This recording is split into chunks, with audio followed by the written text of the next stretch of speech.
Do you believe in punishment for abortion? Yes or no, as a principle? The answer is that there has to be some form of punishment. For the woman? Yeah, there has to be some form. 10 cents, 10 years. I don't know. That I don't. He doesn't know, and he doesn't really care, but he does know back during the 2016 election that he wanted there to be penalties, punishment for the woman. For women. For women. Yeah. They said it, and they meant it. And now, a Louisiana legislative committee just yesterday advanced a bill to make abortion a crime of homicide, in which the mother or those assisting her in terminating the pregnancy can be charged.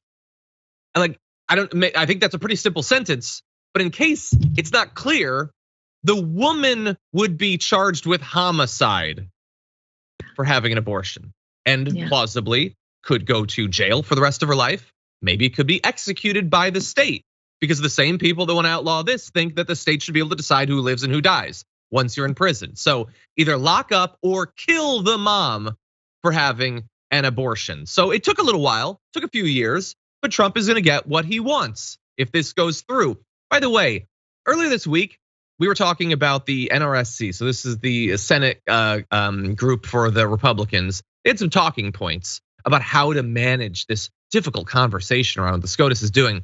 And they said forcefully refute Democrat lies regarding GOP positions on abortion and women's health care, adding that Republicans don't want to take away contraception, mammograms, and female health care, or throw doctors and women in jail. Oops, no, they do, and they will. They do consider it murder. They've been saying that for years and years and years. And now in this state, they want to do that. By the way, they're advancing this even though they know that it's unconstitutional. State representative on the Republican side, Danny McCormick, said that it should move forward, even though right now it's obviously unconstitutional. And even though the Supreme Court is set to destroy Roe v. Wade, he's saying we can't wait on the Supreme Court. By the way, Louisiana already has a trigger law, which will immediately criminalize abortion statewide when Roe v. Wade is overturned. And so they want to subject doctors and others who perform abortions up to 10 years in prison. The current law, though, doesn't allow you to lock up the woman. And so they don't consider their current insane law, which is waiting for the SCOTUS to act, regressive enough. And so all of these men want to get out in front of it and make sure that the doctor is in one cell and the woman is in the next, Viviana. So that's cool. It's just, it's sort of surreal, John. You know, we've read and we watched The Handmaid's Tale, and it's very surreal when you start criminalizing healthcare for women. And when they say that they don't want to get rid of mammograms and pap smear, yeah, they do actually. They don't want to pay for any of it. They don't want to pay for our healthcare, even if it doesn't have anything to do with us being pregnant or not pregnant. They're not trying to help women who can't conceive. It's really a horrific situation we're in when we have the Supreme Court poised to overturn something that has been such an accomplishment for human rights in this country. We see it all over the world. I mean, this is something that should be a woman's choice. It is not an easy choice to make for some women. For some women, it is. It is a choice that they need to make on their own. I shared with you this viral quote that's been going around. It's by this Christian pastor out of Alabama, and he talks about how the unborn are a convenient group to advocate for because they don't make any demands. And then once they're born, then they're not unborn anymore. You don't have to care about them. You know, they don't require any sort of care. It's a very, very convenient way to be this like sanctimonious, you know, we're really trying to be for the morality of the country. I have 2 friends right now who are pregnant by choice. Wonderful, congratulations to them. Both of them have recently turned down really great positions because they weren't able to see the 6-month contract through because they're due in 4 months. Yeah. So that is a choice that woman has to make in regards to her career so that she can have a baby. What if she doesn't have the ability to not work? Now she's forced to. Now, do we get disability then when you're pregnant and you can't work? What happens here? None of that is being is of a concern. None of that is being addressed at all. It's just simply this like black or white issue. And you know, frankly, if you believe it's murder, then it is a black and white issue to you. But that's where we have to start separating the church and state. We have to start separating that from people's minds. Like, you can have your morality issues, but the state is going to create what's fair and for everybody, and what everybody has a right to make sure what their own morality is, their own decision. It's a really tough decision. I used to be a social worker. I took a little girl who was 17. Nobody wanted to take her. She needed an adult to go with her because she was a ward of the state. She wanted to go and get an abortion. And I took her, and she was very emotionally, immature. Just, this was something that she wanted to do, and she wasn't ready to be a mother. She wasn't ready to be, have those obligations. She herself was an orphan. I don't even know the circumstances in which she got pregnant. She seemed like it might have been consensual. She wasn't, telling me otherwise, but she was very certain about her decision. And I was happy to be there for her, even though for me, it is a very difficult decision if I had to make it personally. But I was so glad to be able to be there for her so she could make it, because that's something that's gonna stay with you for life one way or another. And I'm glad that she was empowered to make that decision on her own. Nobody forced her to do it either way. And it just saddens me, and for all of the young women out there, that they're not gonna have that ability. They're not gonna have that choice. And it's not gonna stop abortion, we all know. It's not gonna stop it. It's just going to make it more dangerous. And it's essentially class welfare for those who cannot drive out of state or fly to whatever island or whatever all these other people who can afford to do that can do. So if you're in a position where you're in a small town, you don't have any money, you get raped, you get pregnant on your own accord, it doesn't really matter. Now you have a difficulty in access to healthcare that you need, whether it is prenatal care or whether it's to access an abortion. Yeah. You can't go out of state. You don't have the money. You don't have a car. All of these things. This is attacking the lower classes, economically lower classes, not morality wise. But when you're of a lower socioeconomic status, you don't have the resources that somebody in Trump's family, say, has. Some of his children, if they wanted to get an abortion, probably could access it very easily.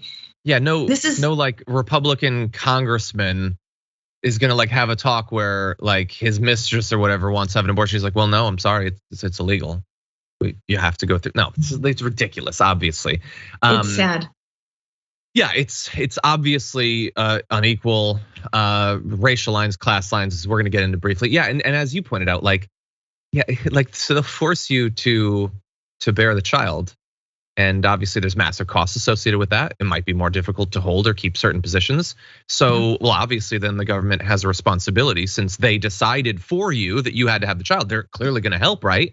Yeah. No, not at all. As we were talking about the pre-show this morning, Brian Kilmeade was attacking some Biden, one of the new appointees for a position in the Biden administration, because she's pregnant, and so she is gonna have to take some time off. He was like attacking her, but you want her to. What are you talking about? Like the hypocrisy. No, but that's the thing. They don't see this as an inconsistency. They want to force people to give birth, and then those people presumably just be at home. Why aren't you married to a man who will take care of you and pay for all of this? That's what they want. I go back to that pastor whose little statement went viral. He actually put it out in 2018 because Alabama was attacking abortion rights back then.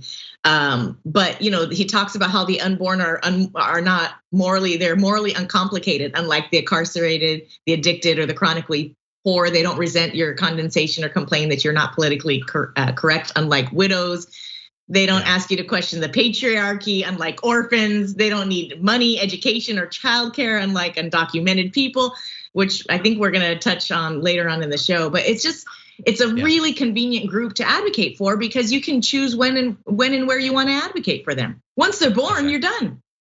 You don't have to do anything. In fact, if they're on their own, pull yourself up from the bootstraps. Oh, your mom couldn't have done it? She shouldn't have had a baby then.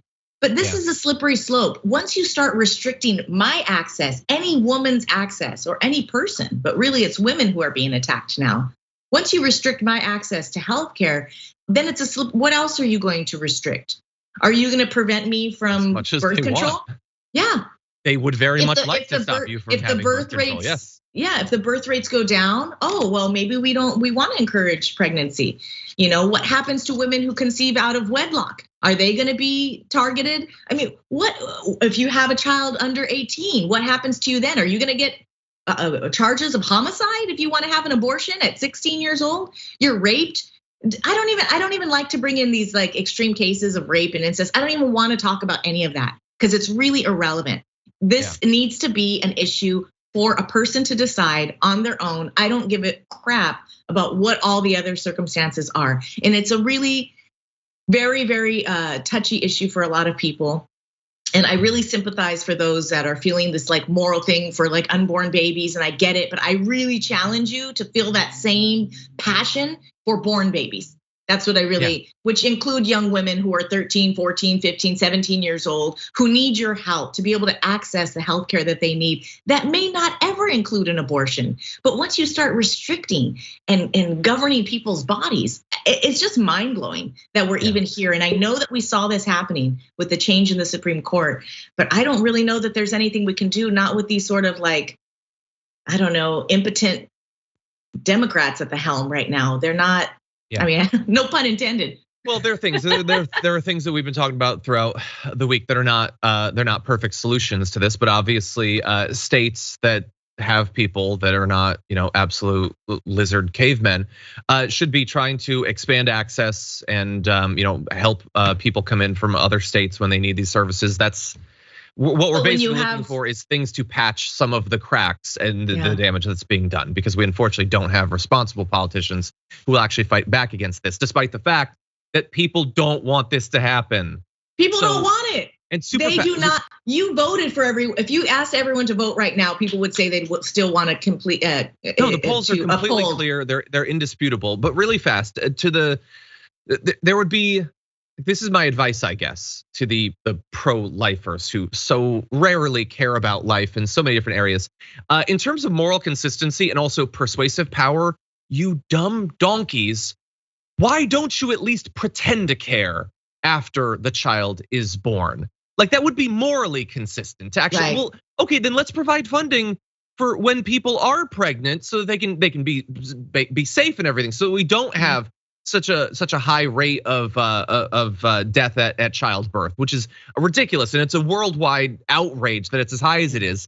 But then also make sure that they have an education, that they're drinking clean water, that they have access to healthcare and all that, and that the mother does as well. Why not have that for consistency? And also, you might finally be able to persuade some people to your side, which you've been unable to do for decades and decades and decades, if you showed a bit of consistency. And if people thought that this wasn't like the most like cruelty focused interpretation of what you think Christianity has to say about abortion.